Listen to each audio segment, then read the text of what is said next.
Hello everybody, this is Toys R Us, and for your quick news update, there's so much good stuff coming out of New York Toy Fair at the moment that I just wanted to share it with you. So this is part 2 of the booth, and this is all stuff that we haven't seen yet.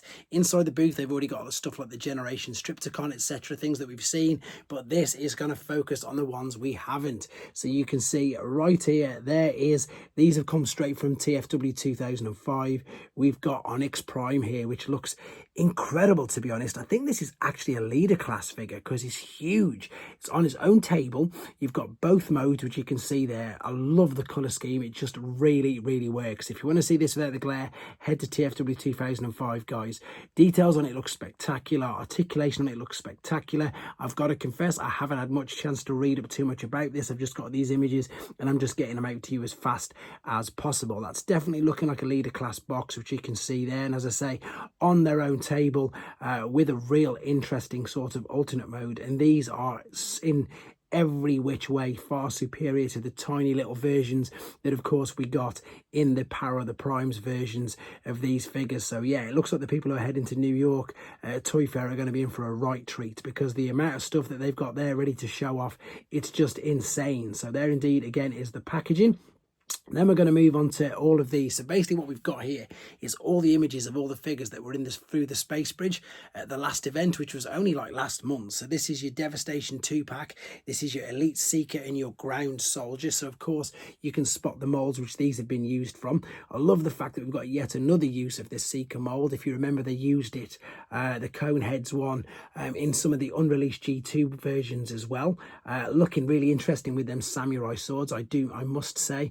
And then also I think the fact, of course, the ground patrol gives us a lot of hope that we will get to see the battle chargers used again and reissued, because of course very similar use, in fact not a pretty much exact same mold, maybe a different head sculpt, but I know loads of people who do want Runabout and Run Amok to be reissued, so that puts us in good stead.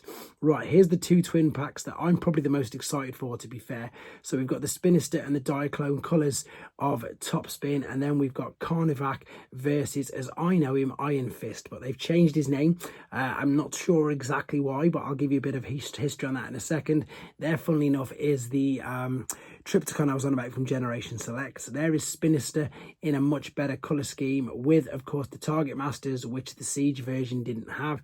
And there, of course, is your Diaclone coloured Top Spin as well, which, of course, is brilliant. No, Twin Twist, rather. Of course, it's Twin Twist, apologies. And Carnivac is coming in on the side there as well. Really interesting to see how that figure had come out, to be fair. Really interested, of course, because he's normally a pretender, and they've always normally sort of amalgamized the pretenders in. But when you're looking at this, you can tell definitely that we've got some use of the Weird Wolf mold again from Titan's Return, I think, funnily enough. And there, of course, is Fistitron, which of course was Iron Fist in the Generation 1.5 as he was known. That's one of the light formers, looking really good. Everything about this, I suppose, toy line is just looking incredible. I really think Age of the Primes at the moment is definitely the most anticipated toy line that we've seen, to be fair, especially since I've been collecting and doing this YouTube channel. So first and foremost, we've got Sideways here. There's the packaging. There indeed is the robot mode. Again, what I like about this is that some of these characters I've got no knowledge on whatsoever, so I'm not going to stand here and pretend that I do know anything about them.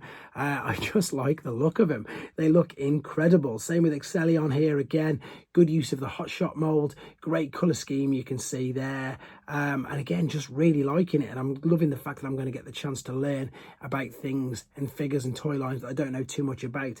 This one I can tell you something about. It's not like a package refresh, it's a package combine. I don't know what to call it, because of course Studioseries 86 Percept has been out for a few years, but we haven't got Ratbat and we haven't got Ramhorn. So when we first heard about this, it did seem like a strange sort of thing, like was it going to be true? But it definitely is true, because you can see it here. There is the Perceptor. I can't see any differences at all.